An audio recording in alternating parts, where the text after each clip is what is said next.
Seja bem-vindo a mais uma aula, né? Vamos lá. No último módulo, nós falamos sobre os objetivos da arquitetura, né? Quando a gente pensa em desenvolvimento de software, né? Quais são os objetivos que a gente tem que ter antes de começar qualquer desenvolvimento, né? Antes de começar pela linha de código, temos alguns objetivos que a gente precisa correr, e isso nós tratamos na última aula, no último módulo, né?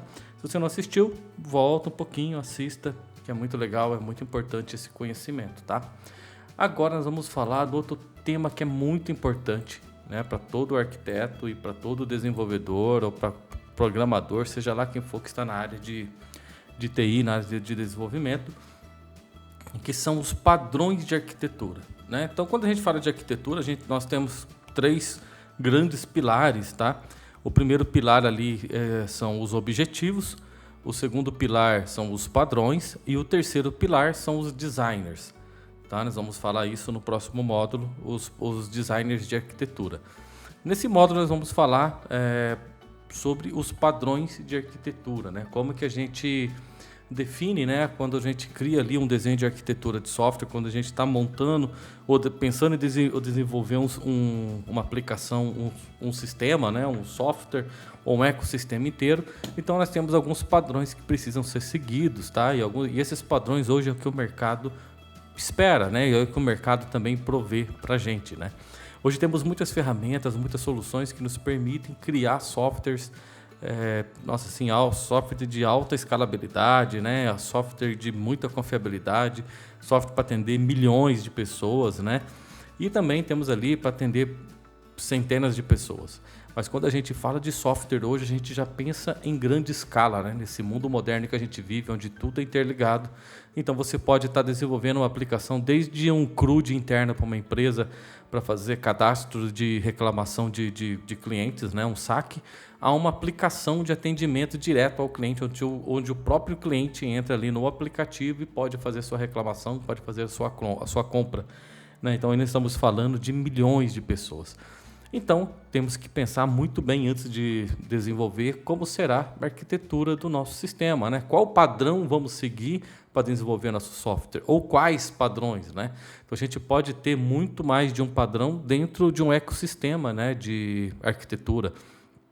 Podemos ter muito mais de um, né? Às vezes podemos escolher 1, 2, 3 padrões e ali utilizar no nosso sistema. E hoje vamos falar sobre esses padrões, tá? Os padrões mais conhecidos hoje, né? Nós trabalhamos ali com aplicações em camadas, né? Que chamamos de modelo em camada, né? Então nós vamos falar de alguns padrões que existem hoje no mercado, tá? Então quando a gente fala de padrões em camadas, o primeiro que é muito conhecido, guarde isso, tá? Isso é muito conhecido, você vai ouvir falar muito, entrevista de emprego com certeza vão te perguntar sobre isso, que é o padrão MVC, Model View Controller. Né? O que é esse padrão MVC? Né? Por que ele é tão importante? Né? Por que o mercado usa tanto? Né?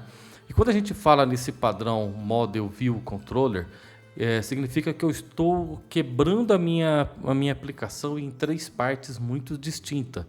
Né? Então, ou seja, eu estou dividindo a minha aplicação em três partes. E quais são essas partes? Tá? A primeira parte ali que a gente chama de model ou modelo, né?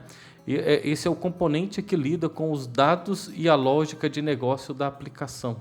Ele representa o cérebro da aplicação, armazenando informações, processando dados e realiza a maior parte do trabalho pesado. O modelo é independente da interface do usuário e não se preocupa como os dados serão exibidos. Então, ou seja, né, quando a gente trabalha numa aplicação ali nesse padrão MVC, vocês vão ouvir muito falar isso, tá? Padrão MVC, né? Mas o que é esse padrão MVC? O MVC nada mais é do que essa separação, tá? Então ali nós temos a primeira parte que chamamos de modelo, né?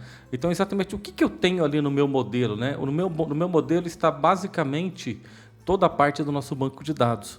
Né? Então, um modelo é onde ele cuida de toda a parte de lógica do nosso banco de dados. Né? Então, ele é o cara responsável, né, por processar toda a lógica pesada, fazer todo o processamento pesado. Então, ali está no nosso modelo. Né? Então, quando a gente fala de modelo, a gente fala de base de dados, banco de dados, é onde eu gravo informações, né, onde está ali todo o meu back-end, né? Então, onde está toda a parte estrutural da minha aplicação, toda a regra de negócio está no meu modelo, né? Então, no meu modelo é onde estão as minhas regras de negócio. E o legal é que ele é independente da interface, né? Então, assim, ele não se preocupa com a interface de entrega, né? Quando eu estou trabalhando ali com toda a parte de modelo, então eu posso estar, por exemplo, ali trabalhando com Java, posso estar trabalhando com Node, eu posso estar trabalhando com Python, com qualquer outra linguagem, né? Ou qualquer outra, tanto faz. Posso estar trabalhando com banco de dados SQL Server, posso estar trabalhando com banco de dados PostgreSQL, MariaDB, MySQL, independente da minha interface, né? Então isso é importante, tá? A primeira coisa que nós temos ali no padrão MVC é o modelo, tá? Então vamos lá. E o segundo ponto importante, né? Temos o que nós chamamos de view, né? A visão, né? A visão trata da apresentação dos dados para o usuário. É responsável por exibir informações ao usuário de uma forma que faça sentido para eles.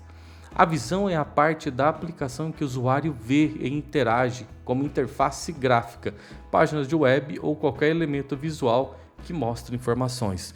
Então nós temos ali, né, o nosso back-end, que é toda a parte estrutural, né? Então assim, que seria a parte de hardware, de máquina, né? Parte ali de nossos servidores, e nós temos a view, né? O que é a view, né? Esse view. O view exatamente é a página da web onde o usuário está.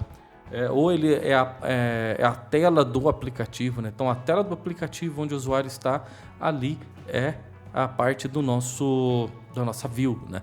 Então quando ele está olhando a tela, aqueles botões que ele clica, onde ele coloca o texto, né, onde ele arrasta para cima, onde ele está vendo uma imagem, tipo lá quando você está no Facebook ou no Instagram, você vai ali dar um like numa foto, tudo aquilo ali é view, né? Então toda aquela parte visual nós chamamos de view, né? E agora temos a parte do nosso controller, né? O controller atua como um intermediário entre o model e a visão. Ele recebe as entradas do usuário, como cliques em botões ou digitação de texto, e decide como o modelo deve ser atualizado ou como a visão deve ser alterada com base nessas ações. Ele controla o fluxo de informações entre o modelo e a visão, garantindo que a loja da aplicação seja respeitada.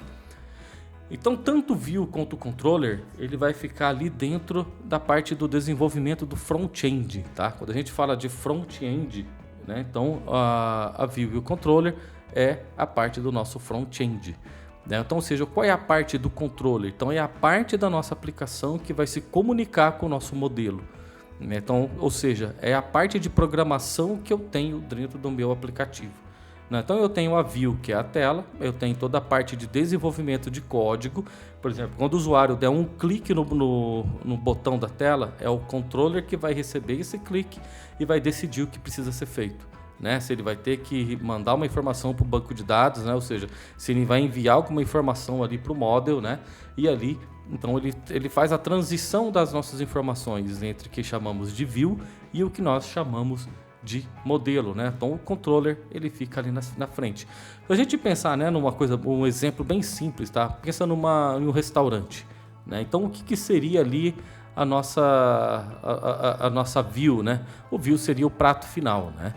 A view seria o prato final que o nosso cliente recebe, né? Pronto. O que seria o nosso controller, né? É o nosso garçom, né? Que ele vai até a cozinha, pega o prato e leva até o nosso cliente. E ele também que anota o pedido do nosso cliente, vai até a cozinha, né? E pede para a cozinha produzir. E quem seria a cozinha? O nosso model.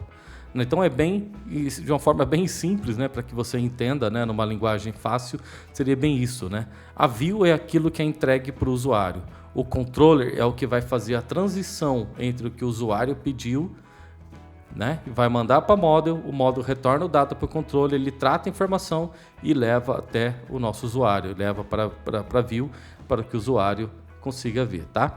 A ideia principal do MVC é separar essas três responsabilidades para que o código seja mais organizado, fácil de manter e reutilizar.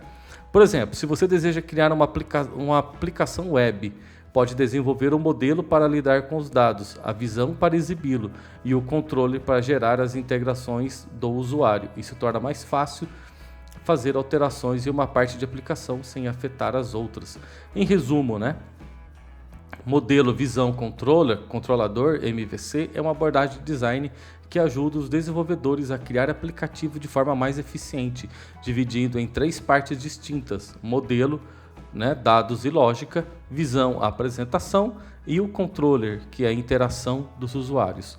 Isso torna o desenvolvimento e a manutenção de software mais organizado e muito mais escaláveis, né?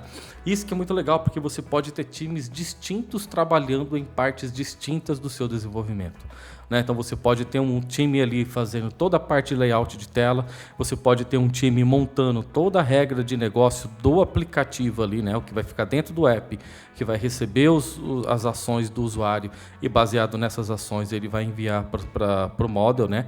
Ele vai enviar ali para toda a parte de base de dados, e você pode ter um time trabalhando ali, né, com toda a parte de modelo, com banco de dados, desenvolvendo, fazendo todas as integrações. Então esse modelo aí, MVC, ele veio para dividir as responsabilidades, né? A forma como os times trabalham, a forma como as empresas trabalham. Por isso, mais uma vez, é importante você entender todos esses conceitos antes de você começar a aprender a programar, né? Porque quando você entrar na área de programação, você já vai ter toda essa base e vai entender como deve programar da maneira correta. Hoje, para mim, linguagem de programação nada mais é do que uma ferramenta, mas o que você mais precisa aprender primeiro é todo o conceito, né? O conceito de como as coisas funcionam, para que você possa usar a ferramenta de forma correta. E assim, vamos seguir para o próximo módulo. Tá? O próximo módulo nós vamos falar aí sobre o MVVM, e eu espero você lá. Um grande abraço e até mais.